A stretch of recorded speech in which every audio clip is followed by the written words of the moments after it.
Olá, alunos, curso de Direito, Faculdade de Santa Maria da Glória, SMG, senhor Gustavo, disciplina de Ciência Política, tá? Alunos aí do primeiro e segundo semestres.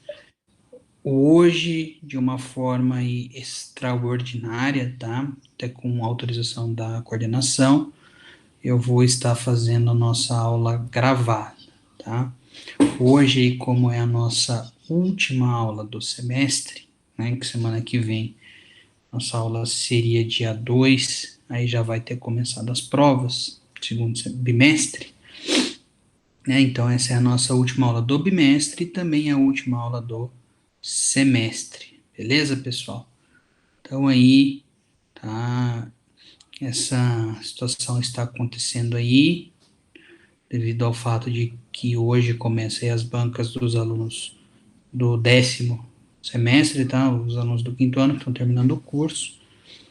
Começaram hoje pela manhã, começaram hoje, dia 25 pela manhã, e vai aí provavelmente até dia 26 ou dia 27, ok? Então, aí essa nossa aula revisão, hoje, dia 25, vai ser gravada porque o professor vai participar de bancas no período da noite. Tá? Já conversado com a coordenação, como eu já falei, já foi autorizada aí essa questão extraordinária, tá? Um outro aviso que eu queria dar para os senhores, para as senhoras, é que, como vocês devem ter percebido, houve aí uma anomalia no sistema, tá? E ele teve que ser resetado, então foi apagado lá as notas e também os conteúdos que o professor havia lançado no Cátedra, tá? Mas aí vai ser liberado novamente para os professores, aí nós vamos estar reinserindo as notas lá, tá? Podem ficar tranquilos, não foi só de um determinado aluno ou de uma determinada sala, foi de toda a sala aí. Como houve aí uma queda do sistema no dia segunda-feira, então teve-se que se tomar esse cuidado aí de ter essa questão, beleza? Então, vamos lá. O Começando a nossa aula hoje, então, tá, pessoal? Como a nossa revisão aí, na aula, só para a gente retomar aqui, na aula passada, então, nós vimos os últimos tópicos aí de voto, mandato e os instrumentos da democracia semidireta, tá?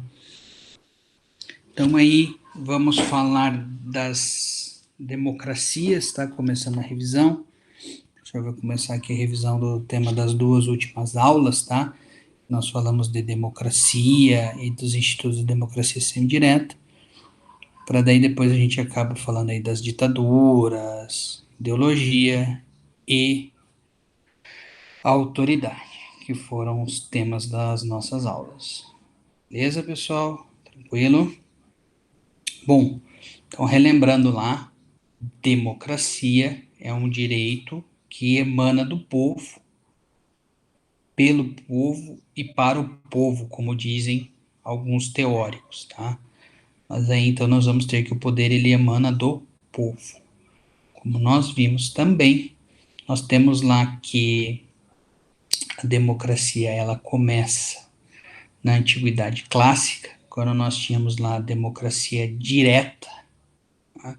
Onde todo e qualquer indivíduo que fosse considerado um cidadão, lembrando aqui que na Grécia Antiga, cidadão era apenas o homem maior de uma determinada idade, tá? E que fosse um cidadão livre, ou seja, não fosse escravo, porque escravo era mercadoria, não fosse mulher, que mulher não era considerada como cidadã na época, tá? Isso na Grécia Antiga, e não ser menor de idade.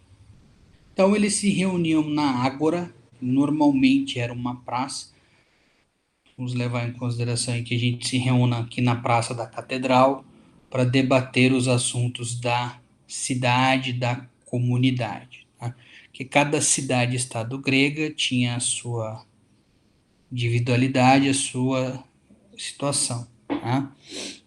Então, em Atenas, na Grécia, eles se reuniam na Ágora, os indivíduos ali que podiam ser considerados como cidadãos, e eles debatiam. Todos podiam utilizar da fala e todos podiam votar desde que eles fossem aí esses homens livres, maiores de uma determinada idade. Beleza? Esse então é o primeiro passo aí, que é o que nós colocamos aí também como democracia direta. Democracia direta porque o povo ele exerce de forma direta a sua cidadania, tá? Eles votam de forma direta, eles expõem as suas opiniões e votam diretamente nas opiniões, ok? Por isso aí é democracia direta. Depois, quando nós temos aí a evolução da história, né, nós temos então a conclusão do sufrágio. Quando nós vamos falar aí em democracia indireta ou democracia representativa. A democracia grega que nós vimos era democracia direta ou participativa. A indireta ou representativa, que surgiu ali pós-Revolução Francesa, e é o que nós temos até hoje, pós também Revolução das 13 Colônias, que se ocorreu nos Estados Unidos, tá? Então é o que se tem até hoje. Então nós vamos ter aí a democracia representativa ou indireta, como o próprio nome nos sugere, pessoal. Então não é a própria população que vai, se reúne, discute e vota diretamente nas ideias, tá? Aqui, então, nós vamos ter a democracia representativa ou indireta, que são os representantes, são aqueles escolhidos que vão se reunir para fazer o debate e para decidir o que acaba sendo melhor para a população.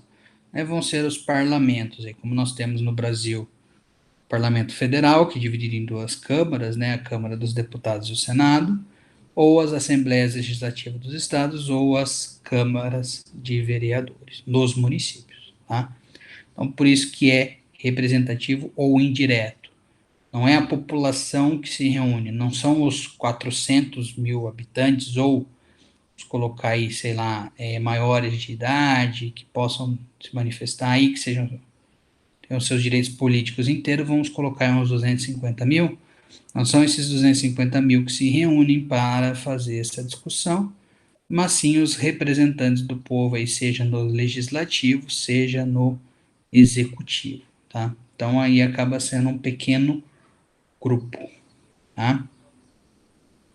E que daí essas pessoas, né, já trazendo aí um gancho com outra parte do conteúdo que nós já vimos, são esses representantes que vão exercer o mandato. Tá? Então, o mandato é o quê? É o período no qual essas pessoas estarão no poder. Tá? Normalmente, via de regra, esses mandatos são temporários. Tá? No Brasil, nós temos o mandato de senador, que são de 8 anos, tá? Alternados a cada 4 anos. Alternado porque em 2018 foi votado em alguns senadores que entraram no poder, agora em 2022 vai ser votado em outros que não foram votados em 2018, tá? Nós temos 3, se eu não me engano, 2018 foi votado em 2, agora 2022 vota-se em apenas um, ok? Aí nós temos deputado estadual, federal, vereador, presidente, governador e prefeito, que são mandatos de 4 anos. E nós temos aí também a questão, a possibilidade de reeleição, tá? Ou seja, da pessoa exercer esse mandato por um período consecutivo de tempo. Então vamos colocar aí igual Maringá, nós temos um prefeito que vai terminar o seu mandato agora em 2020, ele foi reeleito, então em 2021 ele vai exercer um novo mandato, tá? Aí os cargos do executivo, prefeito, governador e prefeito, eles têm direito apenas a uma reeleição, tá? Então, o prefeito que foi reeleito agora, em 2024, ele não vai poder concorrer a uma nova reeleição, ok? Diferente aí do legislativo, que pode-se ter reeleição sem limite de mandatos, tá? Maringá, nós vamos ter um exemplo aí do vereador Bravin, que, salvo a minha memória não me engana, ele está indo para o seu 8º mandato seguido. O presidente Bolsonaro, antes, né, de exercer o executivo, ele também ficou, acho que, alguns mandatos seguidos no legislativo como deputado federal, se eu não me engano, acho que foram 5 ou 6, tá? Então, estes são os representantes, são aqueles que exercem o mandato. Então, o mandato nada mais é do que a população que vota, que elege os seus representantes, ela concede, por esse prazo determinado, o direito aí dessas pessoas se reunirem, debaterem e criarem as leis. Beleza? Então aí seriam os elementos mais importantes da democracia indireta.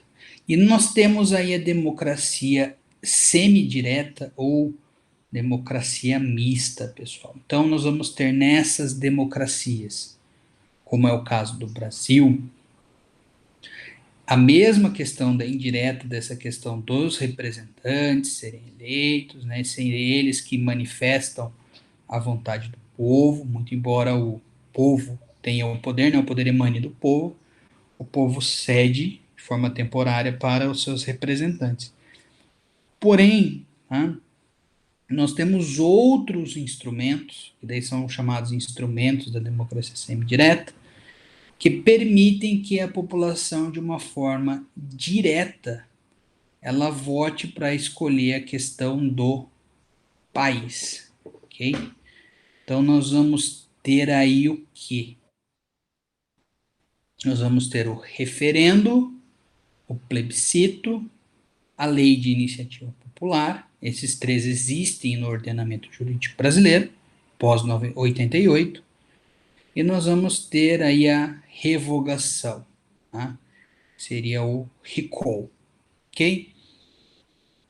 E lembrando então, a iniciativa popular é um projeto de lei, ele já pode estar pronto, completo, ou ele pode ter apenas a sua ideia, devendo então o seu texto ser criado posteriormente.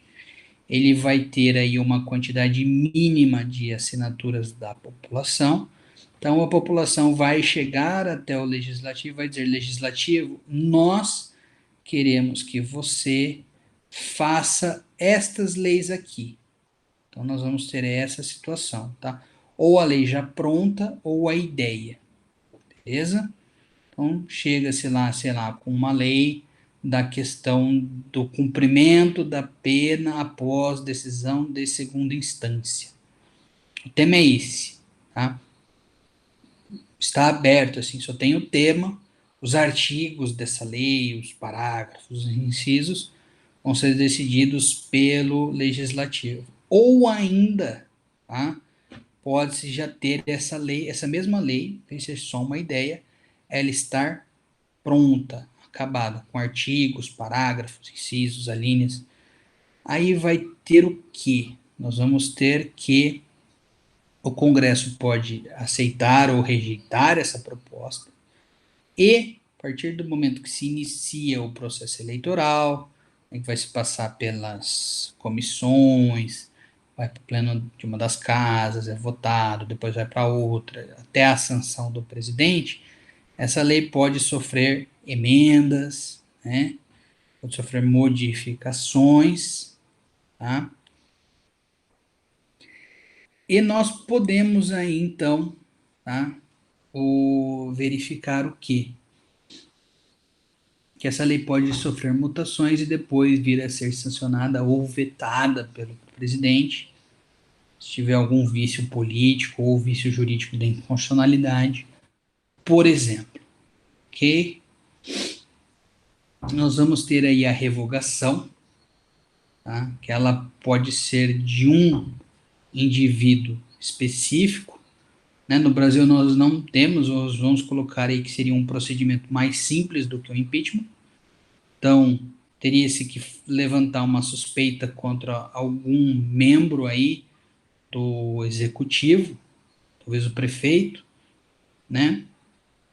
E esse procedimento seria votado aí e, se fosse cassada essa pessoa, seriam provocadas novas eleições, tá?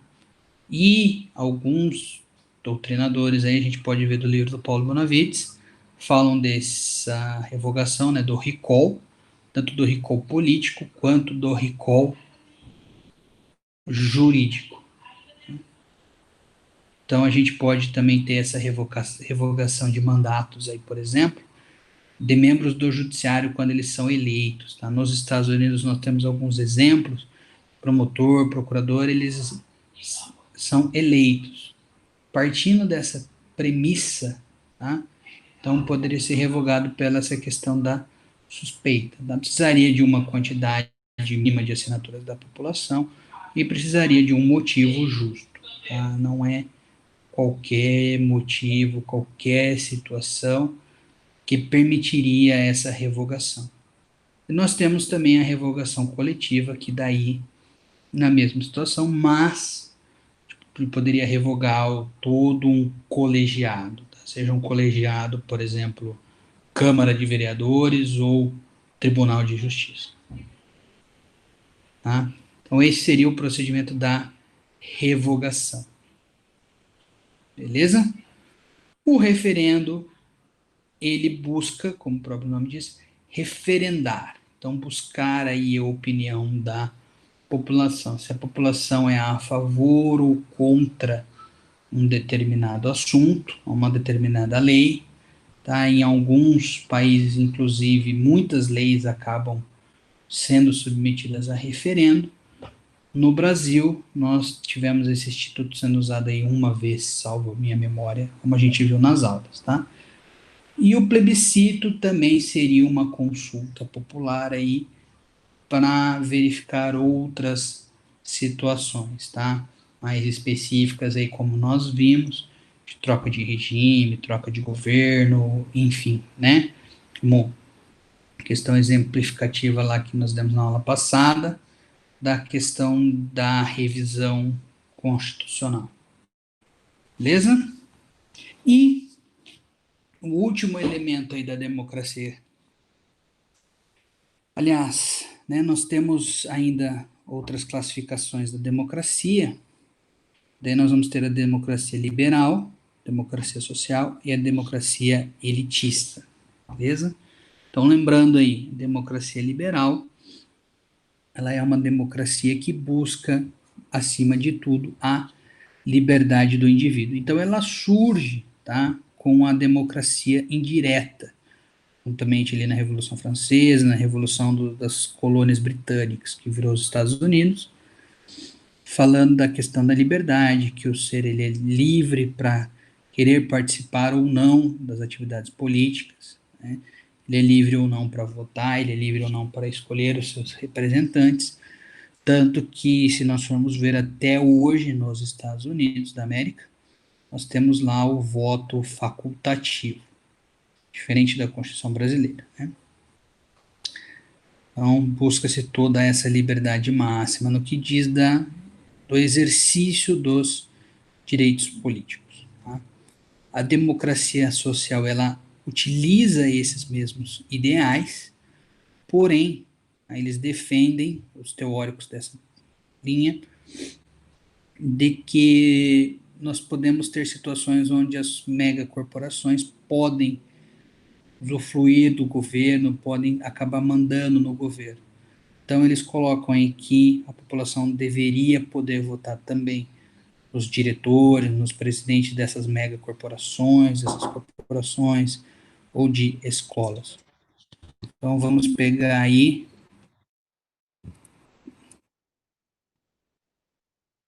Vamos pegar então que, por exemplo, a gente poderia votar para presidente do banco, né, de qualquer dos bancos, das montadoras de veículos, das escolas onde os nossos filhos estudam, beleza? E a elitista, para a gente fechar esse ponto aqui, nós vamos falar daquela democracia, apesar de ser um paradoxo, né, de falar de elite, mas é o que? É aquela situação de que, mesmo tendo a democracia, mesmo a população sendo livre para votar em quem ela quer, ela acaba votando no mesmo grupo, né? Ora um, ora outro, mas sempre nós vamos ter as elites no poder. Tivemos aí década de 90 uma elite no poder, que foi a elite do PSDB e tudo mais. Tivemos aí, né, em 2000, 2010 até 2018 uma outra elite que acabou mandando no poder. Né? Então, mesmo tendo a democracia, mesmo tendo essa possibilidade de escolher outros, acabava se escolhendo o mesmo grupo, até mesmo aí dessas lideranças que estão no poder até hoje.